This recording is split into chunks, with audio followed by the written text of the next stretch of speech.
1,00,000 మంది శివభక్తులతో కలిసి మహారుద్రాక్ష పూజలో పాల్గొనండి. వెంటనే కాల్ చేసి మీ పేరును నమోదు చేసుకోండి. అమెరికా డ్రీమ్ చెల్లాచెదరైందా? ఇప్పుడు నడుస్తున్నటువంటి పరిణామాలు భారతీయ విద్యార్థులకి అవకాశాలని పోగొట్టే విధంగా నడుస్తున్నాయా? అలానే తెలుగు రాష్ట్రాల్లో జరుగుతున్నటువంటి అభివృద్ధి కార్యక్రమాలు భవిష్యత్తుకి ఎంతవరకు బాటలు వేస్తాయి? ఈ అంశాలపైన విశ్లేషణ చూద్దాం. మనతో పాటు నాట్స్ చైర్మన్ ప్రశాంత్ పిన్నంనేని గారు ఉన్నారు. అలానే ఆయన ఐటీ, రియల్ ఎస్టేట్ రంగాల్లో అమెరికాలో విశేషంగా కృషి చేస్తున్నటువంటి వ్యక్తి. ప్రశాంత్ గారు నమస్తే. నమస్కారం. ఇప్పుడు చాలా మందిలో ఉన్నటువంటి ఒక భయం, డాలర్ డ్రీమ్స్ అని చెప్పి సినిమాలు కూడా చూసాం మనం. సో డాలర్ డ్రీమ్స్ చెల్లాచెదరైపోయింది, అమెరికా డ్రీమ్ అనేది పోయింది, ఇట్లాంటి భయాలన్నీ వస్తున్నాయి. మీడియాలో రోజుకు ఒక వార్త వస్తుంది, అక్కడ జరుగుతుందా, ఇక్కడ హడావుడి చేస్తున్నారో తెలియట్లేదు. అమెరికా రావద్దని చెప్పేవాళ్ళు కూడా ఎక్కువైపోయారు. ఏంటి ఈ కన్ఫ్యూజన్స్ అన్నిటికీ అమెరికాలో ఉండి కీలకమైనటువంటి ఐటీ సెక్టార్లో, రియల్ ఎస్టేట్లో మీరు కృషి చేస్తున్నారు. At the same time NATS ద్వారా తెలుగు సమాజానికి సేవ చేస్తున్నారు. ఏం చెప్తారు మీరు? అంటే ఇవాళ అమెరికా చూస్తే అండి, ఎకానమీ అంత గ్రేట్గా లేదండి. ప్లస్ ట్రంప్ ఆయన వచ్చిన తర్వాత కొత్త రెగ్యులేషన్స్ వస్తున్నాయి. సో మనము అమెరికా రావాలా వద్దా అన్నది బేస్డ్ ఆన్ మన సిచ్యువేషన్ ఏంటి, రెగ్యులేషన్స్ ఎలా ఉన్నాయి, పర్పస్ ఏంటి, ఈ యాంగిల్లో చూసుకొని ఆలోచించుకొని వెళ్ళాలి. ఇది వరకు అనుకోండి అంతా వాజ్ గోయింగ్ వెరీ వెల్, అప్పుడు పెద్ద ప్రాబ్లం లేదండి. ఇప్పుడు మాత్రం కేర్ఫుల్గా వెళ్ళాలి. ఎందుకంటే ఇప్పుడు ఫర్ ఎగ్జాంపుల్ స్టూడెంట్స్ తీసుకున్నారు అనుకోండి, స్టూడెంట్స్ ఇక్కడ లోన్ తీసుకుని వెళ్ళారు అనుకోండి, వర్స్ట్ కేసు 2 years అయిపోయిన తర్వాత జాబ్ రాకపోతే వెనక్కి వచ్చి మళ్ళీ మనం లోన్ క్లియర్ చేయగలమా లేదా, ఇట్లాంటి అనాలిసిస్ చేసుకుంటూ వెళ్ళాలి. అందుకే why we are going, what is our financial situation, how the regulations are going to impact us, ఇవన్నీ చూసుకుని వెళ్ళాలి. ఇప్పుడు ఎవరన్నా జాబ్ మీద వస్తున్నారు అనుకోండి, 100% అక్కడ జాబ్ రెడీగా క్లయింట్ దగ్గర ఉందా లేదా, జాబ్ రాకపోతే ఏంటి, అక్కడ బెంచ్ మీద ఉంటే కనుక ఇప్పుడున్న రెగ్యులేషన్స్ వల్ల వాళ్ళకి ఏం ఇబ్బందులు అవుతూ ఉంటాయి. నెక్స్ట్ డిపెండెన్స్ని తీసుకురావటం కుదురుతుందా, లాంగ్ టర్మ్ ఉండాలి అనుకుంటే గ్రీన్ కార్డ్ ఏంటి, ఎన్ని రోజులు పడుతుంది, ఇట్లాంటివన్నీ every organisation is doing lot of webinars, అటార్నీస్ని తీసుకొచ్చి అట్లా ఒకసారి ఇదివరకు ఉన్నంత బ్రైటర్గా అయితే లేదండి, ఫ్రీగా కూడా లేదు. ఫ్రీగా కూడా లేదు. కానీ ఒక డౌట్ ఏంటంటే, ఇప్పుడు ఇక్కడ గవర్నమెంట్సే స్పాన్సర్షిప్స్ చేస్తున్నాయి, ప్రత్యేకంగా విదేశీ విద్యా పథకాలు ఇస్తుంటే వెళ్ళి చదువుకోవాలనే ఆశ కూడా బాగా పెరిగింది. ఇది ఎంతవరకు సూటబుల్? మనకి విదేశీ విద్యా స్కీమ్ ద్వారా అక్కడికి వెళ్ళి చదువుకుంటే అక్కడ ఆపర్చునిటీస్ ఉంటాయా, లేదా ఇక్కడ నుంచి వెళ్ళి కేవలం ఆ విద్యకు సంబంధించి 2 ఏళ్ళలో 3 ఏళ్ళలో చదువుకొని వెనక్కి వచ్చేసేటువంటి పరిస్థితే ఉంటుందా? ఏం చెప్తారు దానికి? అంటే యుఎస్ ఒకటే కాదండి, there are lot of other countries, అవి ఎక్స్ప్లోర్ చేయాలి. మనము ఎక్కువ మంది మనకు తెలిసిన వాళ్ళందరూ యుఎస్లో ఉంటారు కాబట్టి మనం అది కన్సిడర్ చేస్తాం. ఇలాంటప్పుడు new way of thinking, new డైరెక్షన్లో చూసుకుని వేరే కంట్రీస్లో ఎలా ఆపర్చునిటీస్ ఉన్నాయి, అక్కడికి వెళ్తే మనకి చదివిన తర్వాత జాబ్ వస్తుందా లేదా అనేది ఒక మార్గం. రెండోది ఏంటి అంటే, మనము ఇప్పుడు చాలా ఎమర్జింగ్ టెక్నాలజీస్ వచ్చేసినాయి.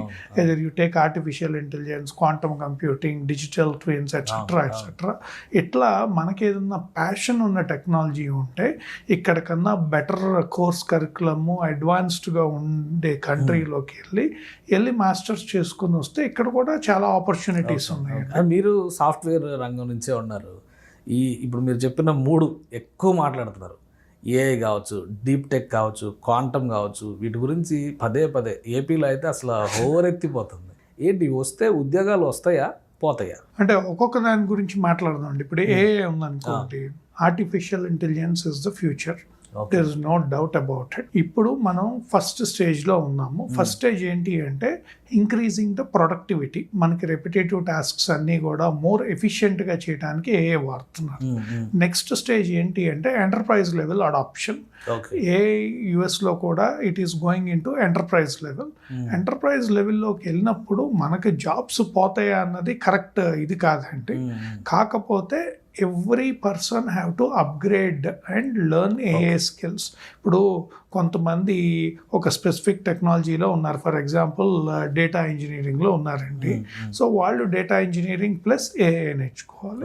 ఇప్పుడు జావా ప్రోగ్రామర్స్ ఉన్నారు, ట్రెడిషనల్ ప్రోగ్రామింగ్ కాకుండా Java programming to write AI modules or programs, అట్లా ఎవ్రీ స్కిల్ సెట్లో మీరు చూసుకుంటా ఉంటే మీరు ఏ టెక్ ప్రోడక్ట్ మీద వర్క్ చేసినా ఆన్ టాప్ ఆఫ్ ఇట్ ఏ ఉండాలి. అన్నిటికీ ఏ ఒక ఎడిషనల్ క్వాలిఫికేషన్ అవ్వబోతుందా అంటే మీరు చెప్పిన దాని ప్రకారం ఇప్పుడు ఏదో ప్రాంప్ట్ ఇంజనీరింగ్ అంటున్నారు, ఏది చెప్పాలన్నా ఏకి ఏం చెప్పాలో ముందు మనకు తెలియాలి కదా.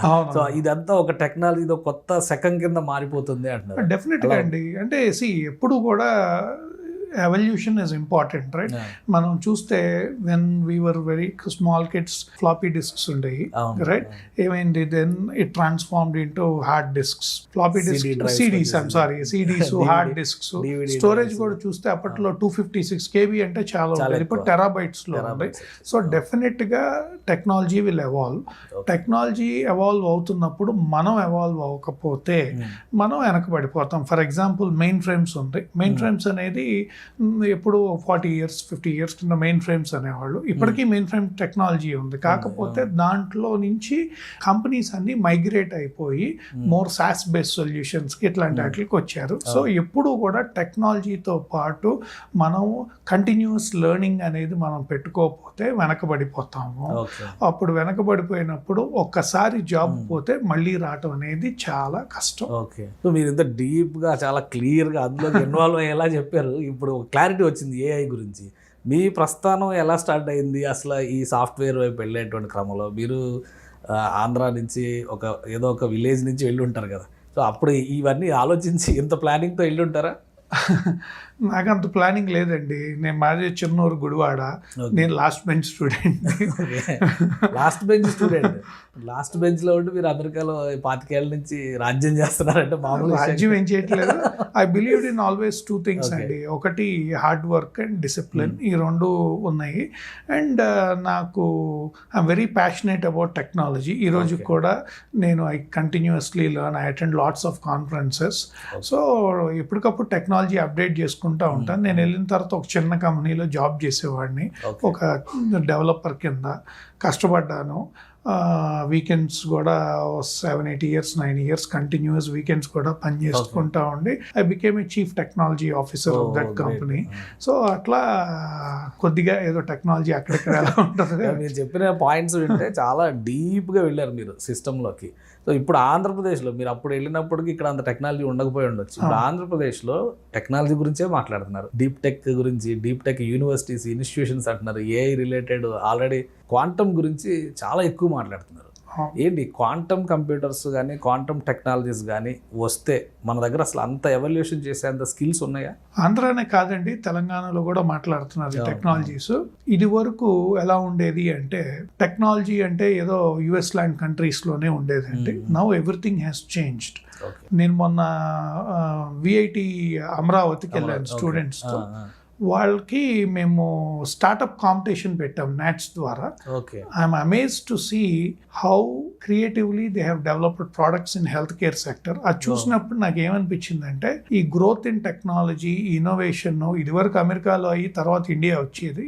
ఇవాళ ఉన్న పరిస్థితుల్లో మనకు అమరావతి లాంటి ఊరు లేకపోతే నిజామాబాద్ లాంటి ఊర్లో అక్కడి నుంచి కూడా మనం ఇన్నోవేషన్స్ చేయొచ్చు, ఈ టెక్నాలజీస్ని బిల్డ్ చేయొచ్చు అనేది. ఎందుకంటే everything is available in the internet.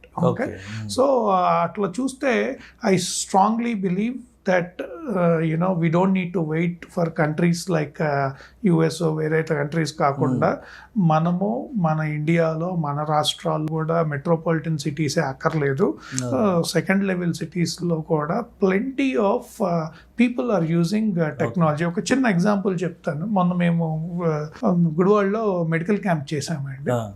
గుడివాడలో మెడికల్ క్యాంప్ చేసేలా వచ్చేపాటికి ఒక డాక్టర్ గారి దగ్గర చేసే అసిస్టెంట్ అయిపోయే లోపల ఇన్స్టాగ్రామ్లో రీల్స్ చేసేసాడండి మొత్తం. ఆ క్వాలిటీ ఎలా ఉందంటే I was amazed. Okay, so అంటే చూడండి టెక్నాలజీ అడాప్షన్ ఎట్లా ఉంది. ఆయన చేసేదేమో హెల్త్ కేర్ సెక్టర్లో media related work with quality with perfection చేశారు. సో అట్లా చూసుకుంటూ ఉంటే technology adoption has increased. Okay, ఇది క్వాంటమ్ కంప్యూటింగ్ అవ్వండి, ఏఐ అవ్వండి, digital twins or whatever it is going to innovate more faster in countries like India. Okay. That is my strong so belief. రెండు విషయాలు ఇక్కడ మనకి ఎక్కువ కనిపిస్తుంది. మన ఆల్రెడీ సదరన్ స్టేట్స్ అన్ని టెక్నాలజీ విషయంలో పోటీ పడుతూ ఉన్నాయి. అక్కడ తమిళనాడుని చూస్తే ఆంధ్రప్రదేశ్, తెలంగాణ, కర్ణాటక, మహారాష్ట్ర అటు గుజరాత్ వరకు ఆ స్ట్రెచ్ అంతా ఫుల్ పోటీలో ఉంటాయి. మీరు ఏపీ నుంచి రిప్రజెంట్ చేశారు, మీ రూట్స్ అన్నీ ఏపీ నుంచి ఉన్నాయి కాబట్టి ఏపీలో ఇప్పుడు టెక్నాలజీ గురించి జరుగుతున్నటువంటి డిస్కషన్స్ ఒకటి క్వాంటమ్ వ్యాలీది ఆల్రెడీ ఒక క్లారిటీ ఇచ్చారు. ఇప్పుడు వైజాగ్లో గూగుల్ డేటాబేస్ సెంటర్స్ వస్తే మొత్తం సినారియో మారిపోతుంది, ఇది దేశానికి గ్లోబల్ హబ్ అవుతుంది అంటున్నారు. ఇంకోవైపు నుంచి రాజకీయంగా వచ్చే విమర్శలు ఎలాగో వస్తాయి. బట్ అసలు ఏంటి ఈ గూగుల్ డేటా సెంటర్స్ రావడం వల్ల జరిగే పరిణామాలు ఎలా ఉండొచ్చు? రాజకీయంగా నేను మాట్లాడినండి, బట్ గూగుల్ డేటా సెంటర్ రావటం అనేది అయితే మాత్రం if it comes and happens it's a huge plus. అంటే డేటా సెంటర్స్కి వాళ్ళు చాలా పారామీటర్స్ చూస్తారంటే జియోగ్రఫికల్ కండిషన్స్ చూస్తారు, ఎలక్ట్రిసిటీ చూస్తారు, కంప్యూటింగ్ పవర్ చూస్తారు. గూగుల్ డేటా సెంటర్ రావటం వల్ల వేలకు వేలు జాబ్స్ వస్తాయా అంటే I don't believe in. But అలాంటి సెంటర్స్ రావటం వల్ల మీకు ఆ పక్కన ఉన్న సబ్సిడరీస్ అన్ని బాగా గ్రో అవుతాయి అండి. మొత్తం టోటల్ ఎకో సిస్టమ్ పెరుగుతుంది. ఇప్పుడు సపోజ్ హార్డ్వేర్ పర్చేసెస్ చేయాలి, ఎలక్ట్రిసిటీ రిలేటెడ్ ఇంప్రూవ్ అవుతుంది.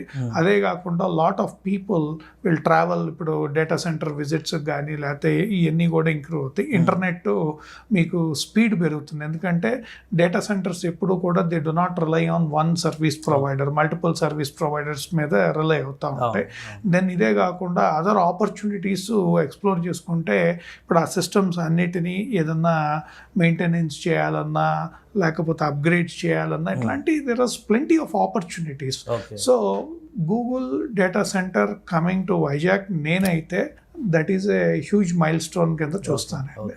సో ఇప్పుడు అమెరికా డ్రీమ్ అనేది పక్కన పెట్టేసి చూస్తే మన దేశంలో ఉన్న ఆపర్చునిటీస్ కానీ, మన దేశంలో ఉన్నటువంటి యంగర్ జనరేషన్స్కి వస్తున్నటువంటి అవకాశాలు కానీ అమెరికాతో కానీ పాశ్చాత్య దేశాలతో పోల్చి చూస్తే ఇప్పుడు ఎలా ఉన్నాయి? మీ అంచనా ఏంటి? ఈ ఏదో 2047 విజన్ అని చెప్పని పెద్ద ప్లాన్తో వెళ్తున్నారు మన రాష్ట్రాలు, కేంద్ర ప్రభుత్వం కూడా. మీరు ఎలా చూస్తారు దీన్ని? అంటే ఇక్కడ వాళ్ళు అమెరికా వెళ్ళడం అనేది ఒక డ్రీమ్, బట్ అమెరికా నుంచి చూసేవాళ్ళు ఇక్కడ జరుగుతున్నటువంటి డెవలప్మెంట్ని. ఇక్కడ నుంచి అమెరికా వెళ్ళటం అయితే మనం డెఫినెట్గా రీథింక్ చేసుకోవాలండి. ఇప్పుడున్న కరెంట్ కండిషన్స్లో మేబీ 2 years తర్వాత గవర్నమెంట్ మారి ఏమన్నా రిలాక్స్ అవుతుంది ఏమో. అక్కడ కూడా మనకు ప్రాబ్లం ఉందండి, అక్కడ కూడా హ్యూజ్ టాలెంట్ షార్టేజ్ ఉంది ఇక్కడ కూడా. సో అక్కడ వాళ్ళు ఇక్కడ ఎలా చూస్తున్నారు అంటే నేనైతే చాలా పాజిటివ్గా చూస్తున్నానండి. ఎందుకు అంటే beyond boundaries is what I'm seeing right now. Okay, నేను చిన్నప్పుడు యుఎస్ ఒక కంట్రీనే అంత టెక్నాలజీ అంతా ఫస్ట్ అక్కడికే వస్తుంది, అసలు ఆ బ్యారియర్స్ అన్ని బ్రేక్ అయిపోయినాయి. అది ఇండియానే కాదండి, anywhere in the world. So ఇవాళ ఎలా అయిపోయింది అంటే ఆపర్చునిటీస్ ఎక్కువ ఉన్నాయి, కాంపిటేటివ్గా ఉంది. And if you are investing your time properly, investing and analysing the trends, చాలా ఆపర్చునిటీస్ ఉన్నాయండి. సో అమెరికా డ్రీమ్, ఇక్కడేమో అమరావతి డ్రీమ్ అని ఒకటి చెప్తున్నారు ఈ మధ్య. ఈ రెండింటిని కంపేర్ చేస్తే మీరేం చెప్తారు? అమెరికా డ్రీమ్ ఇప్పుడున్న పరిస్థితుల్లో అయితే కళలు కంటానికి బాగుంది కానీ ఆ కళలు నిజం అవడానికి కష్టం, కఠినమైన పరిస్థితులు ఉన్నాయి అక్కడ. అమరావతి డ్రీమో లేకపోతే మన తెలంగాణ ఫ్యూచర్ సిటీ డ్రీమ్ అయితే మాత్రం 2 స్టేట్స్లో కూడా హోల్ హార్టెడ్గా I really want to see that vision to come in to a reality. Okay, so ఇంకొకటి అమెరికాలో చాలా వరకు ఇండియన్ కమ్యూనిటీని టార్గెట్ చేసేస్తున్నారు అనే ప్రచారం బాగా ఎక్కువ జరుగుతుంది ఇక్కడ మీడియాలో. మీరేం చెప్తారు? అక్కడ జరుగుతున్న పరిణామాలు, రాజకీయాలు వీటితో సంబంధం లేకుండా చూస్తే నిజంగా కమ్యూనిటీ బేస్డ్ వైలెన్స్ కానీ లేదా వాళ్ళని టార్గెట్ చేయడం కానీ ఇబ్బంది పెట్టే పరిస్థితులు ఏమైనా ఉన్నాయా? ఈ రాత్రి వీసాలు తీస్తున్నారు, కావాలని ఇండియన్స్ కోసం చేస్తున్నారు, H1B వీసాలు తగ్గిస్తున్నారు, కావాలని ఇండియన్స్ కోసం, ఇదే చెప్తున్నారు ఇక్కడ మీడియాలో. నిజానికి ఏంటి అసలు ఏం జరుగుతుంది? అంటే టార్గెట్ బేస్డ్ అనేది ఐ డోంట్ థింక్, నా పర్సనల్గా ఐ వుడ్ నాట్ అగ్రీ అండి. ఓకే, రెగ్యులేషన్స్ వల్ల ఇండియన్స్ ఇంపాక్ట్ అయ్యారా? Yes, the answer is yes. First regulations గురించి మాట్లాడుతున్నాం. లోకల్గా అయితే సేఫ్ అండి, అంత మన ఇండియన్స్ని టార్గెట్ చేసే ఇన్సిడెంట్స్ వెరీ బేర్ మినిమల్. కాకపోతే మన ఇండియన్ పాపులేషన్ లేకపోతే మన తెలుగు పాపులేషన్ ఎక్కువ మంది వచ్చారు లాస్ట్ 6 years to 10 years లో. మనము డాలస్ లాంటి ఊర్లో ఉంటున్నప్పుడు మనము we have to adapt to that US culture. అవును, ఓకే, డాలస్ అవనివ్వండి, Be a Roman in Rome అన్నారు రోమన్ కదా. లాగా. సో అదొక్కటి కొద్దిగా స్ట్రాంగ్ మెసేజ్ ఏంటి అంటే మనం వేరే కంట్రీలో ఉంటున్నాము, we have to adapt to their culture, we need to know what to do what not to do. అవి కొద్దిగా ఎక్కడికక్కడ లీడర్స్ బాగా ఎడ్యుకేట్ చేస్తున్నారు. ఓకే, సో మొన్న నేను డాలస్లో ఒక గ్రూప్ ఆఫ్ లీడర్స్ ఓపెన్గానే చెప్పారు, దీస్ ఆర్ ద థింగ్స్ మీరు చేయకూడదు అనేది. అట్లాంటివి ఏమన్నా చేస్తే నాకు పర్సనల్గా నా కన్సర్న్ ఏంటి అంటే, ఏదన్నా మనము ఇప్పుడు మన పెద్ద హీరోలు వచ్చినప్పుడు పర్మిషన్స్ తీసుకోకుండా చేసో, ర్యాలీస్ చేసో, లేకపోతే ఎయిర్పోర్ట్లో గోల్ చేసో, ఏదన్నా ట్రిగర్ అయ్యి జరగరాని ఇన్సిడెంట్ మనల్ని టార్గెట్ పెట్టి చేస్తారేమో అన్న భయం ఎప్పుడూ ఉంటుంది. దాన్ని అవాయిడ్ చేయాలి అంటే ఇర్రెస్పెక్టివ్ ఆఫ్ ఆర్గనైజేషన్స్, ఏ ఆర్గనైజేషన్ అయినా కూడా వాళ్ళందరూ కూడా ఎప్పటికప్పుడు ఎడ్యుకేట్ చేసి యంగర్ జనరేషన్స్ 20 to 25 వచ్చే వాళ్ళకి ఎప్పటికప్పుడు ఎడ్యుకేట్ చేస్తా, సివిక్ సెన్స్ సోషల్ సెన్స్ ఉండి జాగ్రత్తగా చేసుకోమని మనం ఎడ్యుకేట్ చేయాల్సిన రెస్పాన్సిబిలిటీ మనకు ఉందండి. సో ఆ జాగ్రత్తలు తీసుకుంటే ముందు అసలు మన మీద ఏ టార్గెట్లు రావంటారు. డెఫినెట్గా కదండి. అంటే ఎక్కడో ర్యాండమ్ గా ఎప్పుడో జరుగుతాయి కానీ మనం ఎవరిని బాధ చేయనప్పుడు వై వుడ్ ఇట్. సో ఇప్పుడున్న కండిషన్స్లో మంచి టాలెంట్ ఉండి మంచి ఆపర్చునిటీస్ కోసం చూస్తూ అమెరికా రావాలి అనుకునే వాళ్ళకి మీరు ఏం మెసేజ్ ఇస్తారు ఫైనల్గా? అంటే డిపెండ్స్, వర్క్ ఆర్ స్టడీ అనేది. Study or work. ఎందుకంటే ఫస్ట్ స్టడీ కోసం వెళ్దాం అనుకున్నారు, నెక్స్ట్ ఆపర్చునిటీ వెతుక్కోవడం. లేదంటే ఆపర్చునిటీ ఇక్కడ ఉండగా ఇక్కడ ఐఐటీలో ఉన్నారనుకోండి, క్యాంపస్ రిక్రూట్మెంట్స్ ద్వారా కూడా ఆఫర్స్ వచ్చేస్తున్నాయి కొంతమంది. సో ఆన్సరింగ్ ఐఐటి నుంచి క్యాంపస్ ఇంటర్వ్యూస్ ద్వారా వస్తే 100% రిస్క్ తక్కువ.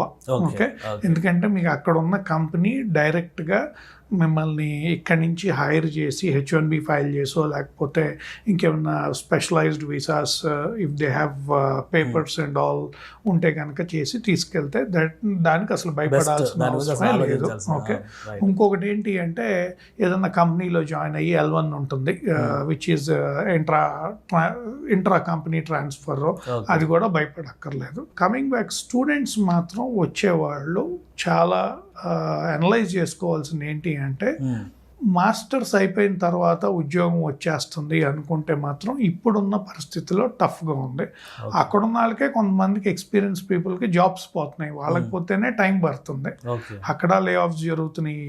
సో కొద్దిగా అదొక్క స్టెప్ మాత్రం జాగ్రత్తగా ఆలోచించుకుని వెళ్ళాలి. స్టూడెంట్స్ వచ్చేవాళ్ళు మనం అక్కడ మాస్టర్స్కి వెళ్ళి జాబ్ రాకపోయినా వెనక్కి వచ్చి ఇక్కడ మన ఏమైనా లోన్స్ ఉంటే క్లియర్ చేసుకొని వెళ్ళేలాగా ఉంటే కనుక రావచ్చు అండి. అలాంటి పరిస్థితులు లేకపోతే రిస్క్ చేయొద్దంట. థ్యాంక్ యూ ప్రశాంత్ గారు విశ్లేషించినందుకు.